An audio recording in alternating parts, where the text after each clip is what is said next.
شروع اللہ کے پاک نام سے جو بڑا مہربان اور نہایت رحم کرنے والا ہے۔ اللہ والے نے پنڈت کی بیٹی کو چھپکلی بنا دیا۔ تذکرۃ الاولیاء میں واقعہ بیان کیا گیا ہے۔ کہا جاتا ہے ایک گاؤں تھا جہاں قدرت کی بے پناہ نعمتیں تھی۔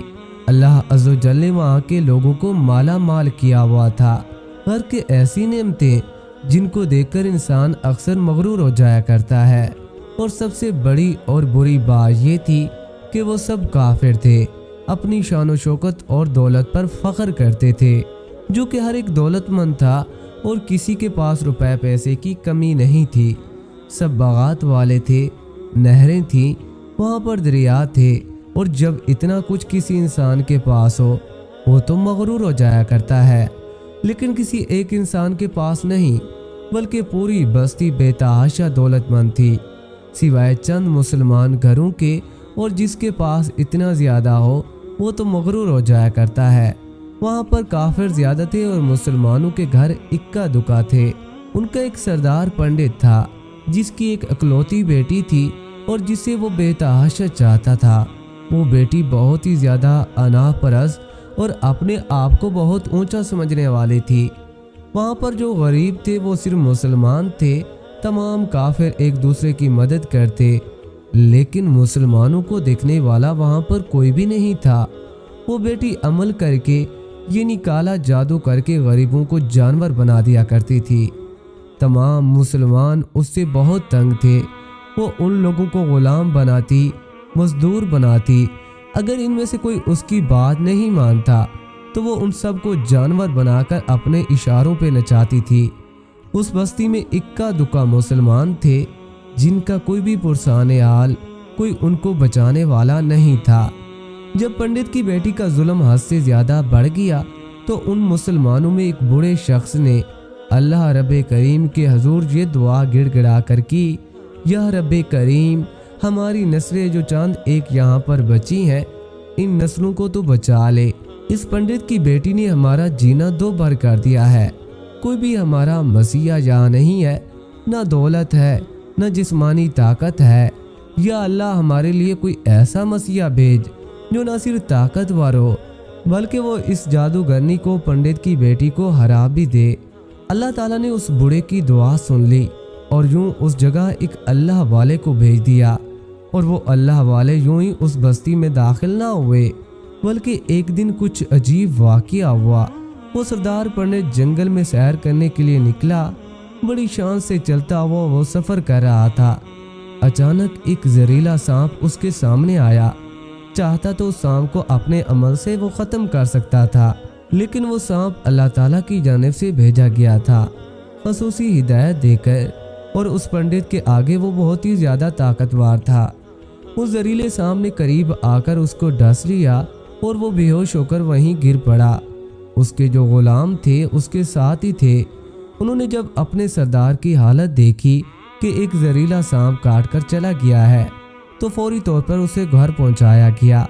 اس لڑکی نے اپنے باپ کی یہ حالت دیکھی تو ملک بھر کے بڑے بڑے طبیب حکیم بلائے گئے، اور وہ اپنے ہنر میں بہت ہی ماہر تھے، پر عجب بات تھی کہ لاکھ کوششوں کے باوجود زہر کو نکالنے میں ناکام ہو رہے تھے، اور زہر تیزی کے ساتھ پنڈت کے جسم میں پھیل رہا تھا۔ کوئی بھی اس زہر کو جسم سے نکالنے میں کامیاب نہ ہوا، اور وہ خود بھی اتنا بڑا عامل تھا لیکن اس کے باوجود اپنا علاج نہیں کر پا رہا تھا۔ اسے تو کوئی ہوش ہی نہیں تھا، اتنی طاقت رکھنے کے باوجود، اتنا پیسہ روپیہ رکھنے کے باوجود، اور اتنے بڑے بڑے اپنے ہنر میں ماہر حکیم رکھنے کے باوجود کوئی بھی اس کے زہر کو جسم سے نکال نہیں پا رہا تھا۔ اسی وقت شہر میں ایک درویش کی آمد ہوئی۔ درویش کو تو اللہ تعالیٰ نے اسی مقصد کے لیے بھیجا تھا۔ اس کے گھر کے پاس پہنچ کر دروازے کو کھٹکھٹایا، بڑے بڑے دربار کھڑے ہوئے تھے۔ انہوں نے کہا، کیا بات ہے، کس سے ملنا چاہتے ہو؟ اس نے کہا، یہاں کے سردار کو سانپ نے ڈس لیا ہے۔ وہ کہنے لگے، تمہیں کیسے پتا؟ تم تو ہمیں اجنبی لگتی ہو اور ہم نے تمہیں آج تک یہاں نہیں دیکھا۔ اس نے کہا، مسافر ہوں اور مجھے خبر ملی ہے کہ یہاں کے سردار کو ایک زہریلے سانپ نے ڈس لیا ہے اور کوئی بھی ان کا علاج نہیں کر پا رہا۔ تو تم کون ہو؟ میں حکیم ہوں